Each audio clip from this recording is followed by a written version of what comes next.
Welcome to Piyali's nest. আজকে আপনাদেরকে এঁচোড় চিংড়ি করে দেখাবো। এতে পেঁয়াজ, আদা, রসুন, টমেটো আর কাঁচা লাল লঙ্কা ব্যবহার করেছি। এবার সর্ষের তেল দিয়ে আমি চিংড়ি মাছগুলো ভালো করে ভেজে নেব। তারপর এঁচোড়টা আমি নুন আর হলুদ দিয়ে হাফ সেদ্ধ করে রেখেছি। এবার চিংড়ি মাছটা ভাজা হয়ে গেলে ওই হাফ সেদ্ধ এঁচোড়টা এতে দিয়ে দেবো। এবার এর সাথেই চিংড়ি মাছের সাথেই ভালো করে এঁচোড়টা ভেজে নেব।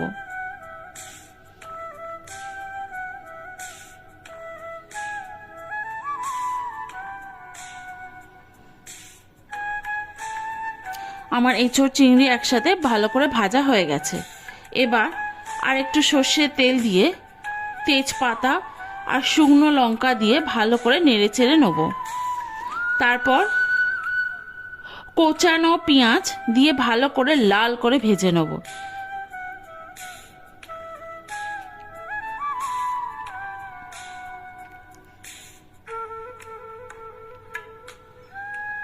মোটামুটি আমার পেঁয়াজটাও ভাজা হয়ে গেছে। এবার অল্প করে জল দেব। এবার এতে কাশ্মীরি রেড চিলি পাউডার, নুন, গরম মশলা আর হলুদ দেবো। এটা ভালো করে নেড়ে চেড়ে ওই আদা, রসুন, টমেটো, কাঁচা লঙ্কার একটা যে পেস্ট তৈরি করেছি ওইটা এতে দিয়ে দেবো।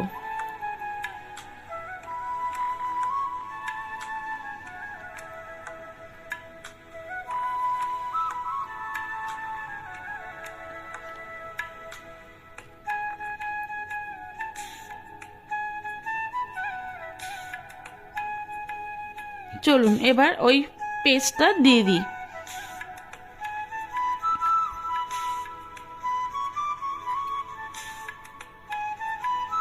এটাও ভালো করে কষে নিতে হবে যাতে কাঁচা গন্ধটা না থাকে।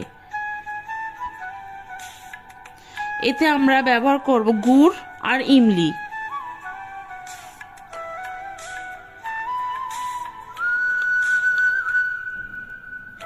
এটাও ভালো করে কষে নেব।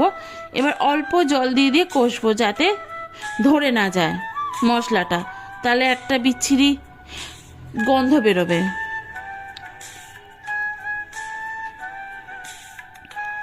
আমার মোটামুটি ভালো করে মশলাটা হয়ে গেছে কষানো। এবার পরিমাণ মতন জল দিয়ে ফুটতে দেবো।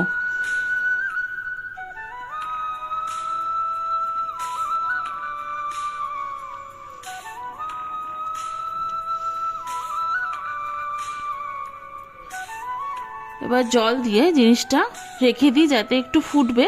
তারপর এঁচোড় আর চিংড়ি মাছটা ভালো করে ঢেলে মিশিয়ে নেব। চলুন এঁচোড় আর চিংড়ি মাছটা দিয়ে দিলাম, ভালো করে মিশিয়ে নিই। এবার আমি ব্যবহার করব বাড়ির তৈরি ঘি।